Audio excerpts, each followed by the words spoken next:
The haunted minds থেকে আমি সিদ্ধার্থ। আপনারা শুনছেন গ্রাম বাংলা ভূতের গল্প, দার্জিলিংয়ের অভিশপ্ত হোটেলের ভৌতিক ঘটনা।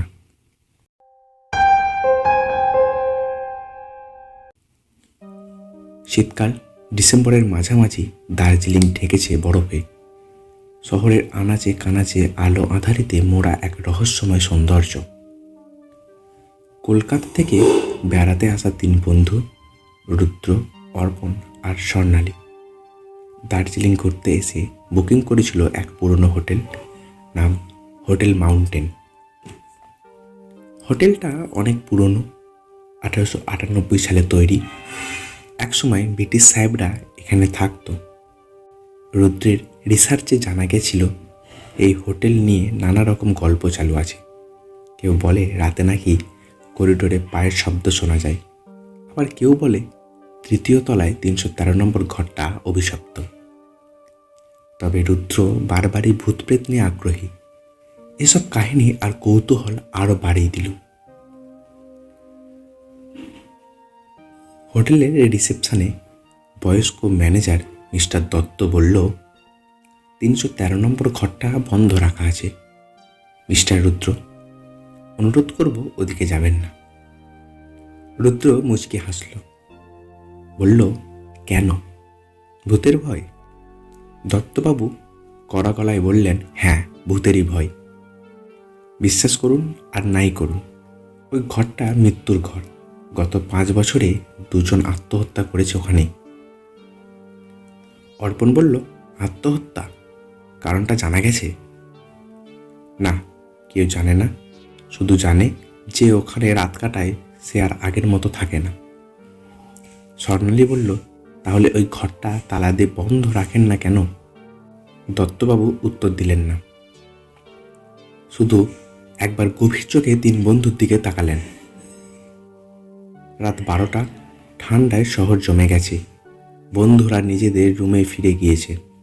রুদ্র একা হোটেলের করিডোরে হাঁটতে হাঁটতে চলে এলো 313 নম্বর ঘরের সামনে। আশ্চর্য, তালা নেই, দরজাটা আধখোলা। সে আস্তে ধাক্কা দিল, করকর করে দরজাটা খুলে গেল। ঘরের ভেতরে পুরনো আসবাব, জীর্ণ পর্দা আর ঘোলা আয়না। হঠাৎ যেন কোথা থেকে ফিসফিস করে একটা কণ্ঠ ভেসে এলো, তুই ফিরে এসেছিস, রক্তের ঋণ এখনও শোধ হয়নি। রুদ্র চমকে উঠল। ঘরটা ফাঁকা, কিন্তু সেই কণ্ঠটা যেন তার মাথার মধ্যে ঢুকে পড়ল। সে বুঝতে পারল এই হোটেলে শুধু ইতিহাস নয়, এখানে সময় আটকে আছে, এবং সে আটকে গেছে কারোর অতীত পাপের মধ্যে। পরের দিন সকালে অর্পণ ও স্বর্ণালী রুদ্রকে জিজ্ঞাসা করল, সে রাতে কোথায় ছিল? রুদ্র হাসি মুখে বলল, কোনো কিছু হয়নি, ঘুরতে গিয়েছিলাম মাত্র। তবে সে রাতে সে দেখতে পেয়েছিল আয়নার ভেতরে এক জীর্ণ শাড়ি পরা বাঙালি মহিলা, চোখে ঘৃণা আর প্রতিশোধের আগুন। পরের দিন দার্জিলিং হেরিটেজ লাইব্রেরিতে গিয়ে রুদ্র জানতে পারে 1930 সালে এই হোটেলের সেই ঘরে আত্মহত্যা করেছিল এক গৃহবধূ, নীলা মুখার্জি। তার স্বামী অরিন্দম মুখার্জি ছিলেন ব্রিটিশদের অনুগত জমিদার। স্ত্রীর ওপর চালাতেন নির্যাতন। একদিন রাতে হোটেলেই তাকে শ্বাসরোধ করে মেরে ফেলেন, তবে দেহটা মিলেছিল পুকুরে। আত্মহত্যা বলে চালিয়ে দেওয়া হয়েছিল। রুদ্রের মনে হলো 313 নম্বর ঘরে হয়তো সে নীলা ফিরে এসেছে। রাত বাড়ছে, বন্ধুরা ঘুমিয়ে পড়লেও রুদ্র ঠিক করলো আজ সে 313 নম্বর ঘরেই থাকবে। সে নিজের ক্যামেরা, ভয়েস রেকর্ডার নিয়ে ঘরে ঢুকলো, দরজা বন্ধ করে বসলো আয়নার সামনে। রাত 2:13, ক্যামেরায় ধরা পড়ল আয়নার কুয়াশার মধ্যে ভেসে ওঠা একটা মুখ। ভয়েস রেকর্ডারে বাজতে থাকলো, রুদ্র, তুই ওদের মধ্যে একজন, পুরনো ঋণ ফেরত দে, তুই অরিন্দমের রক্ত। রুদ্র বুঝতে পারল সে নিজেই সম্ভবত সেই পাপী জমিদারের বংশধর। অতীত তার পিছু নিয়েছে। ঘরের তাপমাত্রা আচমকা নেমে গেল।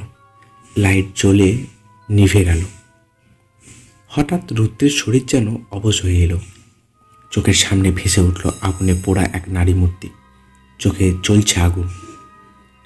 সে চিৎকার করে উঠল, আমি দোষী নই, আমি কিছু করিনি। কিন্তু কণ্ঠস্বর এলো, তুই পাপের উত্তরাধিকার, রক্ত দিয়ে রক্ত শোধ করতে হবে। রুদ্র ছটফট করতে লাগলো। ঘরের প্রতিটা কোণ থেকে ভেসে এলো নারীদের কান্নার আওয়াজ, যেন শত শত বছরের অপমান, কষ্ট, অত্যাচারের প্রতিধ্বনি একত্রে গর্জে উঠল। সকালে হোটেলের স্টাফেরা 313 নম্বর ঘরের দরজা ভেঙে ভিতরে রুদ্রকে অচেতন অবস্থায় পড়ে থাকতে দেখল। তার মুখের চেহারা যেন এক রাতে কুঞ্চিত চোখের আতঙ্ক। চিকিৎসায় সে ধীরে ধীরে সুস্থ হয়, কিন্তু কখনো আর আগের মতো কথা বলেনি। তবে যাওয়ার সময় সে শুধু একটা কথা বলেছিল, সে এখনো আছে আয়নার ওপারে, আমার অপেক্ষায়। বছর দুয়েক পরে হোটেলটি পরিত্যক্ত ঘোষণা করা হয়। লোকজন বলে রাতে এখনো আয়নায় এক নারীকে দাঁড়িয়ে থাকতে দেখা যায়। ঘর 313 আজও খোলা হয় না। আর যারা খুব সাহস করে আয়নার সামনে দাঁড়ায়, তাদের চোখেও নাকি ভেসে ওঠে একটাই মুখ, নীলা মেম সাহেব। গল্পটি কেমন লাগলো অবশ্যই কমেন্ট করবেন। আরও এরকম নতুন নতুন ভূতের গল্প শুনতে চ্যানেলটিকে সাবস্ক্রাইব করবেন।